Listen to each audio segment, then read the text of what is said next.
नमस्कार श्रोते हो. दीपक रेगे कथाकथन चॅनलवर तुम्हा सगळ्यांचं मनापासून स्वागत. श्रोते हो, आज तुम्ही ऐकणार आहात द.स. काकडे यांच्या कुकडी काठच्या कथा या कथासंग्रहातली कथा सांगावा. दिवाळी तोंडावर आलेली. साखर, रवा, मैदान डालड्यासाठी सोसायटीच्या गोडाऊन पुढं जाम फुल हाऊस रांग उभी राहिली. ती लोक बी भकिस्त उभ्यानं टाकलेली. त्यांना न टाईम न टेबल. दिसाच्या गोंड्यानं थोबाड दावायच्या आत आली बोंबलत राहिली उभी. गोडाऊनच्या फरसबंद वाट्यावर सोसायटीचा शिपाई जागण्या महादेवाच्या नंदीबाईला डोंगा धरून बसला होता. हातपाय काढ्या आणि पोट वाढ्या असा तो हिंद राष्ट्राचा पैलवान. दाढीचं खोटाड वाढलेलं, डोळं बाटरा टिळटिळ पाहणारं, गुडघ्यापर्यंत धोतार आणि अंगात आपली काळकाटी पायरण. त्याच्या कमरेला गोडाऊनच्या कुलपाची किल्ली सुतळीच्या तोड्यानं बांधलेली. रांकेतल्या लोकांच्या डोळ्यात ती राव राव खुपत होती. अरे जागण्या, दार उघड की, रांकेतला वडाऱ्याचा बत्ताशा बोलला. जगण्यानं मानकाटवर केलं, अंगाच्या खोंगीची गढी मोडली आणि म्हणला, चेअरमन साहेबाची ऑर्डर आहे, बसून राहा, सांगितल्या बिगर दार उघडायचं नाही. जगण्याचे डोळे लाल जरेद, चांगलं मोठी एवढं सुजलेलं. ते बघून कोणतरी बेनं पुळकलं. आईला, जगण्यानं रामपाऱ्यात नारंगी नाही तर मोसंबी आणली जणू. नाही नाही नाही नाही हट, नारंगी मोसंबी कसा हाणीन त्यो? सोसायटीचा भादर द्राक्षाची हाणणार कसं?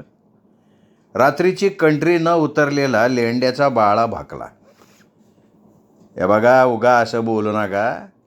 त्याच्या जीवाला चैन नाही, आज 8 दिवस येवतापाने हैराण झालाय त्यो.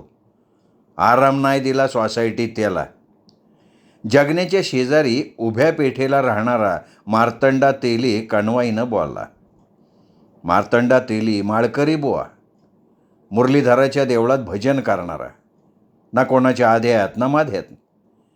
त्याची जगण्या इखीची कळकळ समद्यांच्या काळजाला लागली. मग काय, कोणीतरी पुढं झालं. जगण्याच्या अंगाला हात लावू लागला तर जगण्याच्या अंगातनं जाळ निघत होता. हात लावला तर हात भाजत होता. रांकेत जनावराचा डॉक्टर पिशव्या घेऊन उभा होता. जाड काचेच्या चष्म्यातनं तो बुबळं वासून समद ऐकत होता. सुताराच्या सोपानानं त्याला ढुसली हाणली आणि म्हणला, अव डॉक्टर, ते जगण्याचं अंग चाचपून पावा. काय काय काय म्हणला. डॉक्टर होतं डालडाच्या नादात, त्याला इशयच काढला नाही. अव जगण्याच्या अंगात ताप आहे. मग मी काय करू? अहो तुम्ही डॉक्टर आहे का नाही? पर मी जनावराचा डॉक्टर आहे. डॉक्टर म्हशीनं रेकावा तसा रेकत बोलला. अव पर लोकशाहीत माणसं जनावरच झाली की. तुमचा गुण येईन जागण्याला डॉक्टर. मराठी शाळेत मास्तरकी करणारा मांगाचा गांग्या फळ्याव खडू सहज वाढावा तसा फसदिशी मानला. तमाशातल्या फारसागत अशी बरीच झगपग झाल्यावर तिथं कडक कपड्यातला चेअरमन उगावला. सोसायटीच्या राजाच्या एंट्रीनं समदेजण जागण्याला इसरले. त्यांनी गिल्ला केला, हो चेअरमन साहेब, गोडाऊन उघडायला लावा की जागण्याला. सोसायटीच्या चेअरमनने ते ऐकलं. मग तो तसाच गोडाऊनच्या सगळ्यात वरच्या पायरीस उभा राहून भाषणाच्या पोजमध्ये बोलला, हे बघा, आज गोडाऊन बंद आहे, गोडाऊन उघडायचं नाही. काय? समधी रांग जत्रा फुटल्यागत एकमेकांच्या अंगावर भेलकडत गरजली. हे बघा लोको, जरा शांत व्हा. गोडाऊन बंद काय ते तर ऐका. आपल्या गावच्या सरपंच साहेबांची आय आजारपणाच आत्ताच गचकली. सरपंच म्हणजे गाव प्रमुख, त्यांना सोताक म्हणजे अख्ख्या गावाला सोताक. गावातले समदे व्यवहार आज बंद आहे. आम्ही आता असा ठरावच केला आहे. थोड्या टायमानं कोतवाल दौंडीच देईल बघा.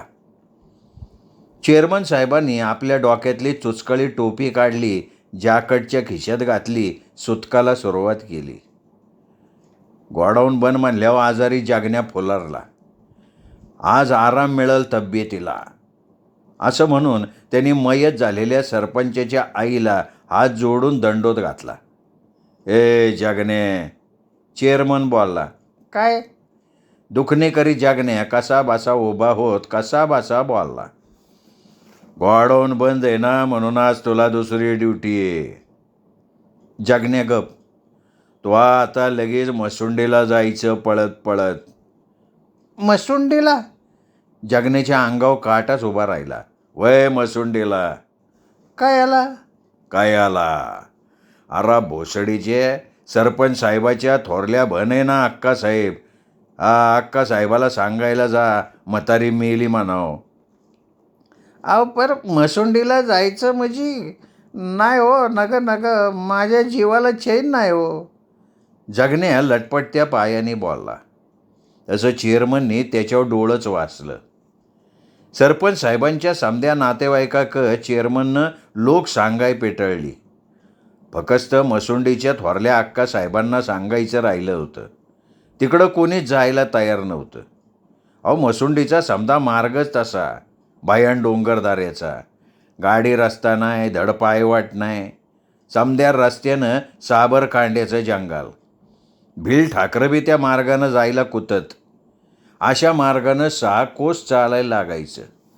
दुसरा मार्ग होता गाडी वाटाचा, पण त्या रस्त्यानं रस्ता पाडायचा 10 कोसाचा. कोण मरतंय तिकडनं? जगण्यासारखी गरीब ड्युटीला असताना कोण पेट्रोल जाळतंय हो मोटरसायकलचं? हे बघे जगणे, शॉर्टकटनं पाळायचं. येताना अक्का साप संगतीनं त्यांच्या गाडी संगती निघायचं. म्हणजे फकीत जाताना चालावं लागन, येताना गाडी. पण मला तर चालवत बी नाही साहेब. भाडव्या, सोसायटीत तुलाच म्या चिकटावलाय. आळे पाट्याव कप बशात होतो आता. दत्तू तांब्याच्या कनादीच्या ताडपत्र्या उचलीत होता. समजा विसरला का? तुला ड्युटी करायची नसेल तर तसं सांग. लगेच सांग, उद्या तुझा बाप सोसायटीत लावतो. जगण्याच्या पोटातच पेट उठला. डोकं गारारलं. गोडाऊनची ड्युटी सोपी, पर हे बघ अक्का साहेबांना म्हणायचं 3ऱ्या पहारापर्यंत मौतीला या. माणसं तुमची वाट बघतात म्हणाव. तुम्ही आले बेगर माहित्याला आग लावली जाणार नाही म्हणाव. अहो पर माईला तू हे काय मातला काय? अहो मला खरं बरं नाही. नोकरीची जरवर नाही, सरळ सांग की. चल चल, हा घे कागद, घे पेन, घे, दे लिहून. काय म्हणतोय मी, समजलं का तुला? मी जास्त नाही पाहिल. चेअरमन साहेबाच्या दमबाजीनं काम केलेलं होतं. गरिबाला पोटाची काळजी, पोट सांभाळाय पाहिजे. जगण्या बळच तयार झाला. अंगात 8 रोज ताप. पोटात काहीच गेलेलं नाही. तोंडात काय बाय घालावं तर तोंड काढवाट. खाल्लं की वाकायला व्हायचं. जगण्या चल हाल रे, टाईमपास नको करू, हाल इथनं चाल. जगण्या चेअरमन साहेबापुढं कसा बसा डाळला. पळाला तर अंगात पाळायचा वकूबच नव्हता. थकिस्त बैलाची शेपटी पिरगाळून त्याला दौडवावं तसं जगण्याचं. जगण्या डोंगर मार्गाला लागला तवा ऊन तळपायला लागलं होतं. डोळ्याची आगाग व्हायला लागली. पोटात काहीच नाही, त्यामुळं डोळ्यापुढं अंधारी येत होती. अख्खा मार्ग साबर कांड्याचा. तोल गेला तरी साबराचं काठं अंगाला बोचायचं, रगत घेऊनच बाहेर यायचं. डोक्यापर्यंत सनक जायची. आईचं दूधच आटवायचं. कसं बस 2 कोस पोटाच्या भ्यानं कापलं तवा जगण्या घामानं थपथपला होता. उंच डोंगराच्या लवणातनं तो जीव खाऊन पळत होता. अनवानी पायाला आदनं मधनं सराटं बोचत होतं. खाली वाकून तो पाय मोकळा करायचा, पुन्हा दावडायचा, तर एखादा खडा दुखऱ्या जागेवर रोतायचा. कळ उठायची. ती तशीच दाबून दौड, निस्ती दौड. पळून पळून अंगातला असला नसला वकूब गेलता. धड उभं राहता येत नव्हतं. पोट बाकाळी गेलतं, पाठीला लागलं तर तोंड कडवट पडलं होतं. पण आता कष्टानं भुकची बाधा झाली. बोरी करवंदीच्या जाळ्या मस होत्या, पण करवंद हिरवी कंच. पिकलेलं यग बी सापडाना. 1-2 कच्चीच तोंडात घातली तर तोंड चिकाट चिकाट झालं. काय खाऊन उपयोग नव्हता. अंगातली पायरण काढली, घामानं थबथबली होती. चांगली पिळून त्यांनी बाकाळी गेलेलं पोट गच आवळून बांधलं. आता भूक पाळवायचीच. पोटापाठीमागं दावडायचं होतं ज्वासात. आणि तो खोळ्यागत त्या निरुंद पायवाटेनी पळत सुटला. सारं उघडं अंग घामानं नाहत होतं. 1.5 कोस राहिलं तसा जगण्या कोसळला, खालीच पडला. गुडघ्याची वाटी रक्तळली होती. सारं पाय ठेचाळून रक्तळलं होतं. पण पोटाची भाकर टेकवायची होती. चेअरमन साहेबांनं सांगितलं होतं, जगण्या पळत जायचं, 3ऱ्या पहारापर्यंत अक्कासाहेब मौतीला हजर पाहेल. पण आता तर पळवत बी नव्हतं. दिसतं डोक्यावालेला 2-3 घंट्यांनी 3रा पहर वाहणार.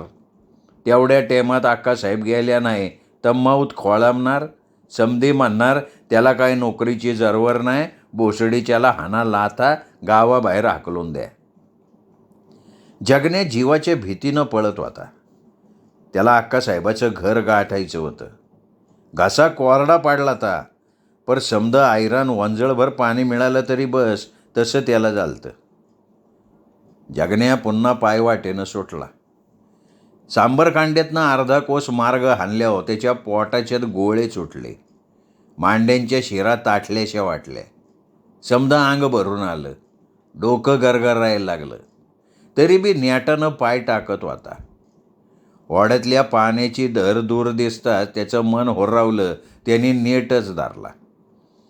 ओढा जवळ आला तवा जगण्यानं पळण्याचा वेग कमी केला. ओढ्यात बघतोय तर एक मरतुकडं जनावर मरून पडलेलं. जनावराच्या पाठीमागच्या बाजूनं सांगाड्यात एक कुत्रं घुसलेलं.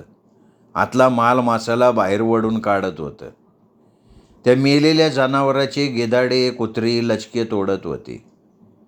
त्याने बचकभर दोंडा बेरकावला तसा त्याच्या अस्तित्वानं गिधाडांचा भयान बैसूर आवाज घुमला. ओढ्याच्या पाण्यापर्यंत जगण्या कसाबसा गेला आणि त्या दुर्गंधीनं त्याचं डोकंच चढलं. जामच झालं.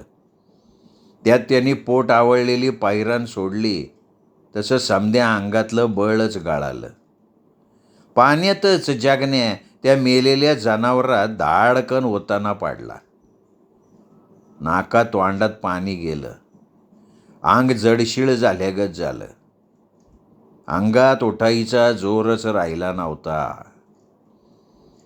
त्या जनावराभोवतालच्या गिधाडांनी अंदाज घेतला.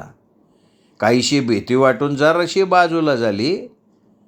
पर भीती कमी झाल्यावर गिधाडं लंगडी घालत जगण्याक सरकायला लागली. श्रोते हो, तुम्ही ऐकत होता द काकडे लिखित सांगावा ही कथा. कथा कशी वाटली कमेंट करून जरूर कळवा. कथा आपल्या कथाप्रेमी मित्रपरिवारात, नातेवाईकात शेअर करा. भेटूयात दीपक रेगे कथाकथन चॅनलवर. नमस्कार श्रोते हो.